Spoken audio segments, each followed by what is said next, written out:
Well, thank you for that, and it's absolutely marvelous gathering. I mean, it speaks volumes about the business life in Brighton that you can get a group like this together. So it's rather intimidating for me, but massively impressive.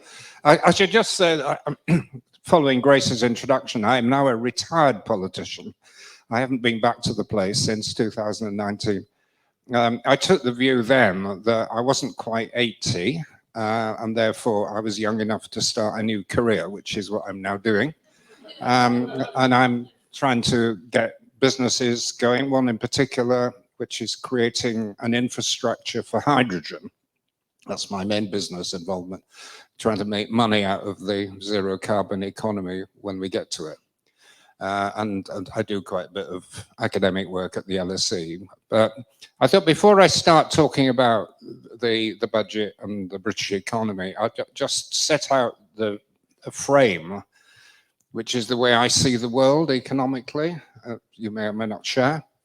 I think the most sensible way to see it is over really a 15-year time span, because 15 years ago we had a collapse of the banking system. It was the biggest economic event of our lifetime. It wasn't a complete disaster as it was in 1929, because we had more intelligent government and central banks. And as you know, the economy was flooded with cheap money. The way I would characterize it was a bit like a massive economic heart attack, but the surgeons kept the patient alive by pumping in adrenaline and drugs of various kinds. But the problem was that the adrenaline kept going for a decade. QE, cheap money. And rather belatedly, with inflation beginning to resurface, the doctors started to pull out the wires. And we're now going through a difficult period of adjusting to what was once normal interest rates, normal monetary conditions. And I think we're only just beginning to understand some of the implications for business. Just to give a couple of examples, the company I'm heavily involved with was trying to do an IPO in the autumn. But as some of you also seen, valuations have been hit in a world of higher interest rates. The public equity markets are quite difficult to raid in these circumstances. And the other thing that's happened is that the banks, or some of them, stuffed their balance sheets with government bonds. They didn't hedge. They run into trouble. You've seen the last few weeks run deposits. The authorities are beginning to panic a bit about the banking system. And one of the implications for you probably saw in the FT yesterday, it was quite a small story, but the bank regulator, the PRA, is going to start tightening up on SME lending. There was an exemption under the capital rules. Actually, it was a European Union action to keep bank lending flowing. I spent 5 years in government trying to bribe and bully and bypass the banks to get credit, and we're now returning potentially to that kind of difficulty. The PRA hasn't finally made up its mind, but you may find within a few weeks that the friendly local bank manager isn't quite as friendly as he used to be. So we're only just at the beginning of trying to adjust to this new world, but there's just a couple of the small signals that we're picking up. I thought I'd start with the budget. I think the thing that came out most strongly to me is that, hunts in a box. It's a lot of pressures from all directions, very difficult, limited freedom of maneuver, because the overriding goal of government policy, we all have a single objective that we pursue, whether it's cash or net profit or whatever. In the government's case, the overriding priority is reducing the debt level, debt to GDP. I'll come back to that more in a minute, but that's driving everything. And it's very difficult to do that in a world where there's no growth. Because if you think about it, debt to GDP, if the denominator's rising, then the ratio is improving. But if it doesn't rise, then you're stuck trying to get the ratio down. And we're getting no growth, none in this year. And then we've got this productivity problem. Since the financial crisis, there's been virtually no productivity growth in the UK. There's a long-standing problem and also short-term problems resulting from the crash. So the government's having to try and keep the debt level down, which means it can't add to it, which means a lot of pressure on the budget. And that's very severe squeeze at the moment on public spending. The growth they've allowed is 1%, which is totally unrealistic because they've got to pay for pay, the nurses and doctors and so on. The NHS, simply to keep level, needs about 4% growth a year, and they haven't budgeted for it. And, you know, all the pressure on the other services, which, as we know, have been squeezed for a long time, including the period I was in government. So spending is under a lot of pressure. Tax isn't popular, as we all know, and the government is very reluctant to put up taxes. But it is doing it covertly because the tax thresholds are not rising and you're being pulled into higher tax brackets. And the other point, which has largely been overlooked, is that Hunt did meet the objectives of which was passed by the Office of Budget Responsibility, basically with a bit of creative accounting. Which people have been quite generous in overlooking, but basically he's assuming that fuel duty will rise next year and the year after, but fuel duty has been frozen for the last 12 years. I mean, some of you will remember the Blair years and the tanker drivers' strike and all that. So it's been effectively been frozen for 12 years, but the government's assuming that it will rise next year and bring in a lot of revenue, which it won't. And the investment allowance, which has been offered to business, is a good measure, in my view, to offset the corporation tax, is only there for a couple of years. And if it was continuing, because that would break the budget objectives. But anyway, the key point is debt, public debt. That's driving everything. And I know from having been in government that when the Treasury sets its mind to debt reduction, that dominates everything in government life. And this hopefully explains why it matters. Now, this is one of the things Britain's good at is collecting numbers. This goes back to 1700. And that's the government debt ratio over that time. And it's interesting to go back to the beginning. The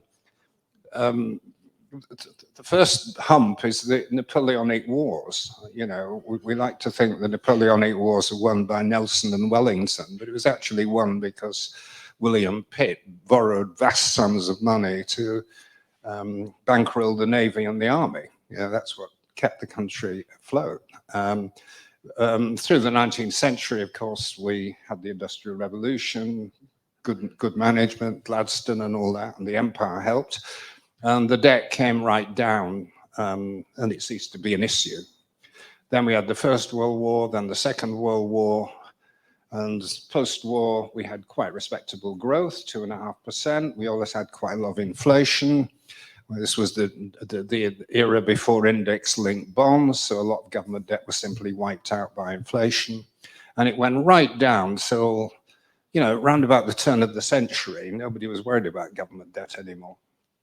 But then we had the financial crisis, bailout of the banks, bailing out the economy, and then COVID, and we're now back above 100%, which is considered a dangerous level. And the government's overriding objective is to stop us getting back to the era of the Great Wars and William Pitt. Why is this important? Why is this driving everything? Well, I think it was Carney who said that we depend as an economy on the kindness of strangers. Basically, government finances its deficits by borrowing in international bond markets. It depends on, American, Japanese, German, Chinese buying up our debt through financial institutions. And we expect them to be kind, but as Liz Truss discovered, they aren't necessarily. If you screw up, everybody notices and nobody is willing to buy the debt and you have a crisis. So that's one of the things that's hemming the government in, not repeating the Truss disaster. And then, of course, the more you borrow, the more interest you're having to pay, particularly as we're now moving into a higher interest rate world. You get to a point where more is being spent on debt interest than on education or the army. People start worrying. And the one thing that is happening, I'm afraid, is that as the government tries to curb debt, finds it difficult to keep current spending under control, public sector pay and all that. The thing that gets squeezed is public investment. This is really, really very important. I mean, it was one of my big lessons, I think, from the coalition. I think the thing that we got wrong, not clear what we could have done about it, but it was a brutal squeeze on public investment. It's the easiest thing for governments to cut. And of course, that impacts on you because public investment is the thing that feeds into private investment very often.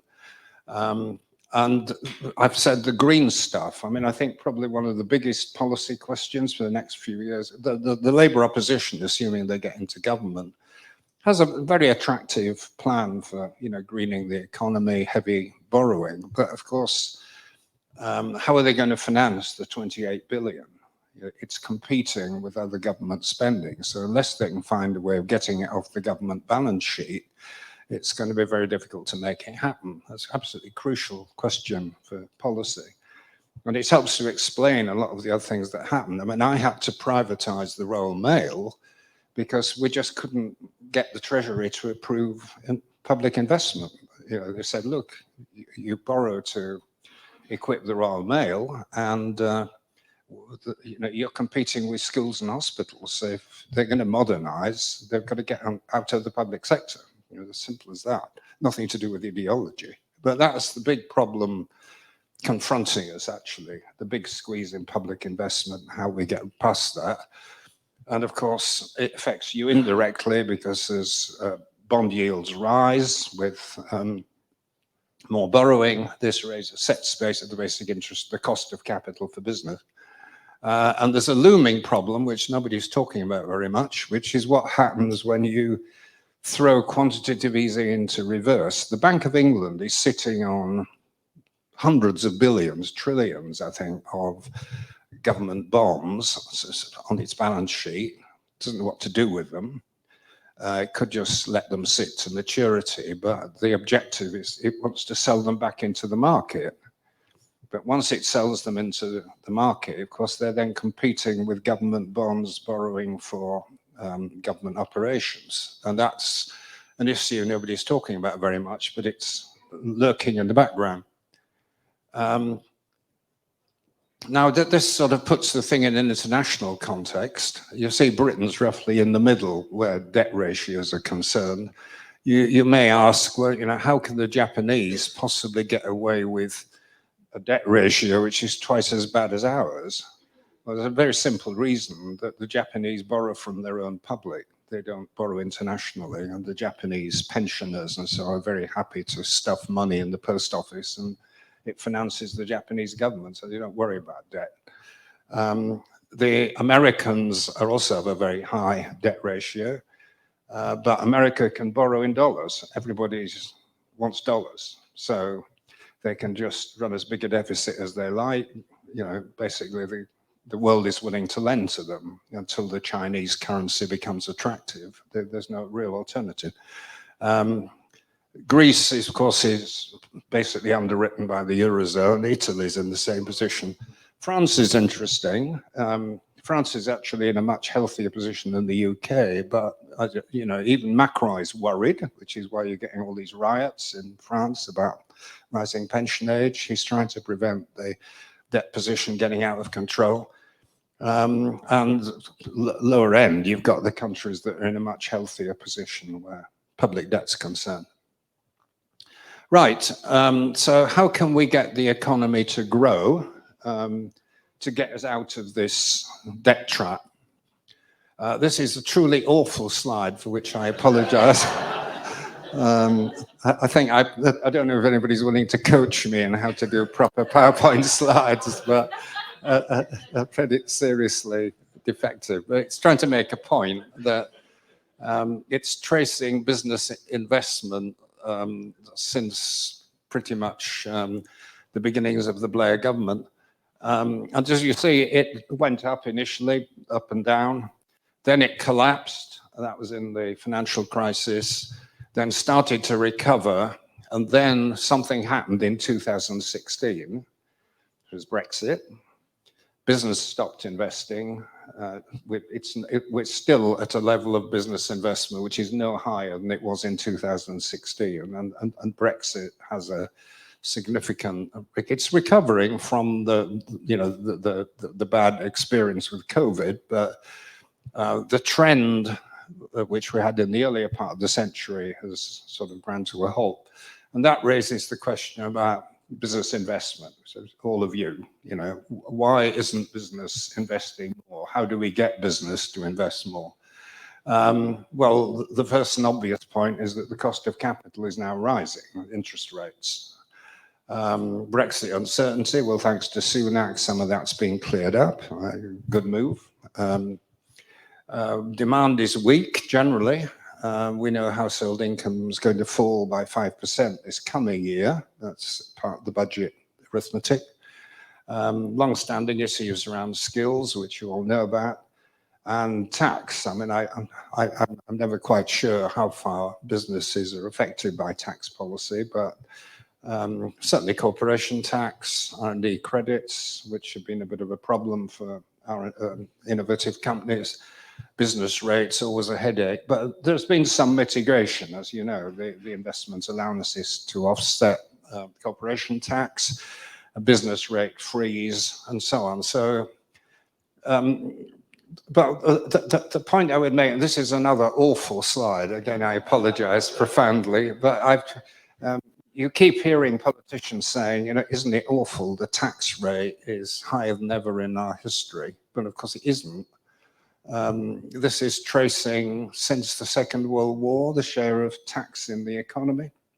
It's almost a flat line, actually. Very little variation, 1 or 2% either way.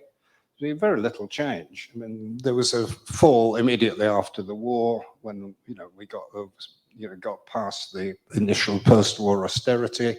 But since then, it's been pretty flat. It's gone up in the last couple of years by half a percentage point, but very little. So we've not got too much to complain about on tax. And that illustrates the same point in a different way. This is comparing the tax take in different countries. Britain is below average. We're a relatively low tax country, relatively. And if you're in Denmark, very well-run country, very good businesses, far, far higher rates of tax, getting up to about half the economy.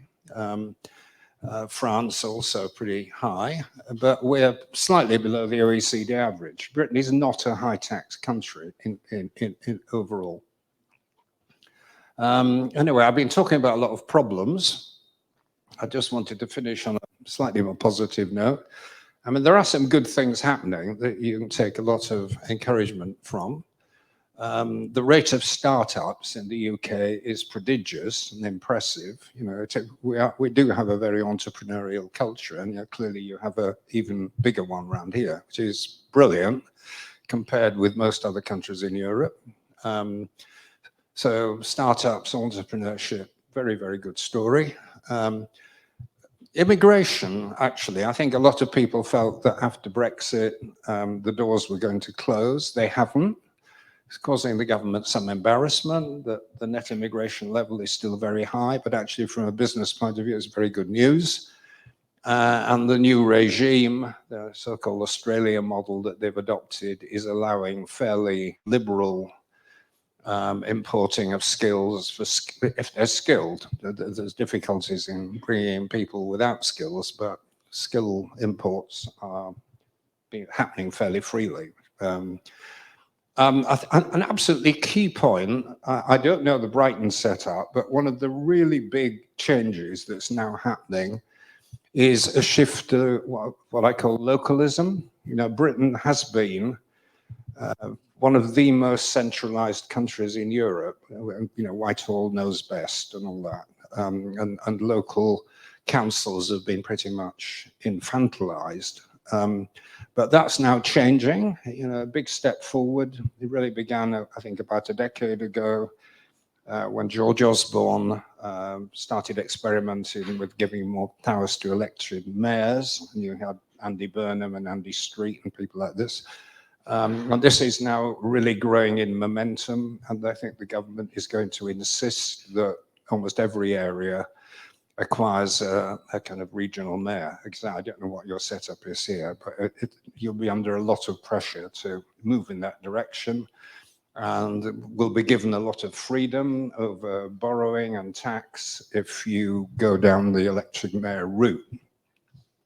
The thing which is happening simultaneously is, which was a kind of one line in the budget, I don't quite know what it means, but local enterprise partnerships are being abolished and they've been folded into these new electoral mayor structures. So the governance around local economic development is changing quite radically, and I'd be interested to hear what you think about that and how this area is going to be affected.